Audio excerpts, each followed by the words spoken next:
இன்றைக்கும் இந்த புதிய நாளில் உங்களை பார்க்க ரொம்ப சந்தோஷம். கர்த்தர் நல்லவர், மாறாதவர், என்றும் நம்மை வழி நடத்துகிற தேவன், நமக்காக எல்லாவற்றையும் செய்கிறவராக இருக்கிறார். இந்த புதிய நாளிலும் உங்களுக்காக புதிய காரியங்களை செய்கிற தேவன் உங்களோட கூட இருந்து உங்களை வழி நடத்துவார். ஆதியாகமம் 8ஆம் அதிகாரம் 1வது வசனத்தில் இப்படி படிக்கிறோம். தேவன் நோவாவையும் அவனோட பேழையில் இருந்த சகல காட்டு மிருகங்களையும் சகல நாட்டு மிருகங்களையும் நினைத்தருளினார். தேவன் பூமி மேல் காற்றை வீச பண்ணினார், அப்பொழுது ஜலம் அமர்ந்தது. தேவன் நோவாவையும் சகல மிருகங்களையும் அவனுடைய குடும்பத்தையும் நினைத்தருளினார் அப்படின்னு இந்த வசனம் இருக்கு. நினைத்தருளினார் அப்படின்னு சொல்லும் பொழுது அதற்கு முன்னாடி மறந்து விட்டாரா அப்படின்னு ஒரு கேள்வி எழும்புச்சுன்னா அப்படி கிடையாது.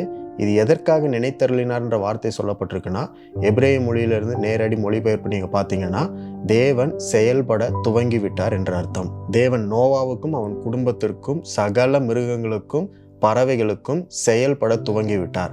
அடுத்தது என்ன செய்ய வேண்டும் என்பதன் காரியத்தை அவர் துவங்கி விட்டார். அதற்கு பேர் தான் நினைத்தருளினார் என்ற அர்த்தம். பல நேரங்களில் தேவன் அமைதியா இருக்கிறது போல தெரியும். அவர் அமைதியா இருப்பதனால நம்மளை மறந்து விட்டார் என்ற அர்த்தம் கிடையாது. அந்த நேரத்தில் தான் நமக்கு தேவையான எல்லா நன்மைகளையும் அவர் உருவாக்கி கொண்டிருக்கிறார். தேவன் நமக்காக புதிய வழிகளை ஆயத்தம் பண்ணி கொண்டிருக்கிறார். அதற்கு பேர் தான் நினைத்தருளினார் என்ற அர்த்தம். God is acting on the waters for you.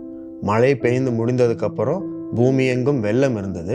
எப்பொழுது தேவன் நினைத்தருளினாரோ அப்பொழுது ஒரு காற்றை வீச பண்ணுகிறார். அப்போ அவருடைய செயலை காட்டுகிறார். அந்த வெள்ளம் எல்லாம் வற்றி போனது. நம்முடைய வாழ்க்கையிலும் மழை பெய்ந்து நின்று இருக்கலாம், அதிக வெள்ளம் இருக்கலாம். ஆனால் எப்பொழுது தேவன் உங்களை நினைத்தருளி இருக்கிறார் அப்படின்ற எண்ணம் உங்களுக்கு வருகிறதோ அப்பொழுது தேவனுடைய செயலை நாம் பார்க்க முடியும். இன்றைக்கு ஆண்டவர் உங்களுக்கும் எனக்கும் சொல்லுகிற காரியம் அதுதான். நம்மை நினைத்தருளி இருக்கிறார், நம்மை நினைத்திருக்கிறார். அப்படி என்றால் நமக்கு தேவையான காரியத்தை செயல்பட அவர் ஆரம்பித்திருக்கிறார் என்ற அர்த்தம். இன்றைக்கும் அவருடைய செயலை பார்ப்பதற்கு நாம் ஆயத்தமாக இருப்போம்.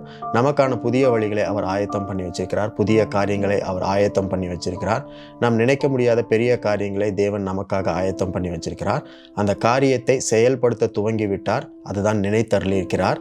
இன்றைக்கும் அவர் நம்மை நினைத்தருளி இருக்கிறதுக்காக அவருக்கு நன்றி செலுத்துவோம்.